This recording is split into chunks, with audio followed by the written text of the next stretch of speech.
एक प्यारा सा गांव था जिस गांव का नाम था सोमपुर। उस गांव में एक घर हुआ करता था। उस घर में एक लड़का रहता था रमेश। रमेश हमेशा अकेले रहा करता था। रमेश के मन में हमेशा छल कपट रहता था। एक दिन रमेश अपने घर जा रहा था। घर जाते ही वह कब्रिस्तान के रास्ते से घर जाया आया करता था, पर उसके सामने अचानक से एक आवाज आती है, रमेश कहाँ जा रहे हो? यह सुन के उसके पैर जैसे कि थम जाते हैं। रमेश आसपास देखता है तो वहाँ पर कोई नहीं था। रमेश की ये कानों में आवाज बार बार आ रही थी तो रमेश काफी डर जाता है और डर डर के बोलता है, आखिर तुम हो कौन और तुम यहाँ क्या कर रहे हो? तभी वो बोल के रमेश दौड़ता हुआ एक गांव के पास चला जाता है। वह गांव के पेड़ के नीचे बैठकर वहाँ पर कूट कूट के रोने लगता है। वह रो रहा था और सोच रहा था कि आखिर वह कौन थी जो मुझे ऐसा बोली। तभी बोलते सोचते सोचते वहाँ पर उसका दोस्त महेश आता है। महेश बोलते बोलते आता है, ये तो रमेश है, चलो देखते हैं क्या हुआ। रमेश क्या हुआ? तुम यहाँ क्या कर रहे हो? आखिर तुम रो क्यों रहे हो? तो महेश उठ के अपनी सारी कहानी महेश को समझाता है और बोलता है, महेश बगल के कब्रिस्तान में मुझे एक भूत का आवाज़ सुनाई दिया। तो महेश रमेश की बात में विश्वास नहीं करता है क्योंकि रमेश हमेशा झूठ बोलता था। यह बोल के महेश वहाँ से चला जाता है। महेश के जाते ही रमेश वहाँ पर फिर से रोने लगता है। रमेश रोता ही था कि तभी उसके सामने एक गांव के सरपंच मुखिया आते हैं। मुखिया बोलते ये तो रमेश है। रमेश क्या हुआ? तुम यहाँ खड़े होकर क्यों रो रहे हो?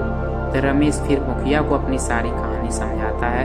तो मुखिया भी सोचता है आखिर ये कैसा क्यों बोल रहा है। मुखिया बोलता है, अगर तुम इस तरफ से बोले ना तो मैं तुमको गांव से फिर निकाल दूंगा। तो मुखिया ये सब बोल के वहाँ से वो भी चला जाता है।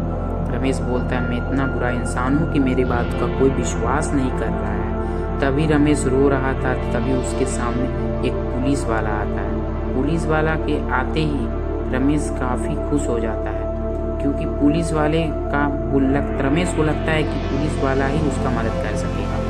तो पुलिस वाले पूछता है, क्या बात है बच्चा, यहाँ क्यों रो रहे हो? रमेश बोलता है, पुलिस अंकल मुझे बचा लीजिए, मेरे पीछे एक भूत पड़ा हुआ है। तो ये सुन के पुलिस वाला भी हंसने लगता है। पुलिस वाला बोलता है कि क्या क्या बात बोल रहे हो, ऐसा भूत कुछ नहीं होता है। तो बोलता है बगल के कब्रिस्तान में है।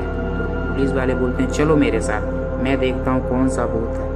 तो वही वो दोनों आ जाते हैं वही कब्रिस्तान में जिस कब्रिस्तान में रमेश को वह ध्वनि का आवाज़ सुनाई दिया था।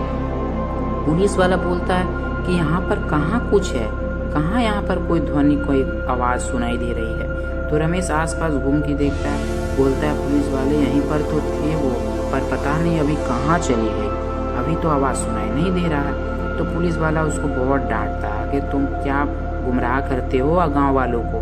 तो वो आदमी बोलता है, नहीं ऐसा बात नहीं है। तो वो दोनों एक तांत्रिक के पास आ जाते हैं। तांत्रिक बोलता है, क्या हुआ? पुलिस वाला बोलता है, ये देखिए ना कैसा कैसा बात बोलता है। ये बोलता है कब्रिस्तान से कुछ आवाज़ आ रही थी।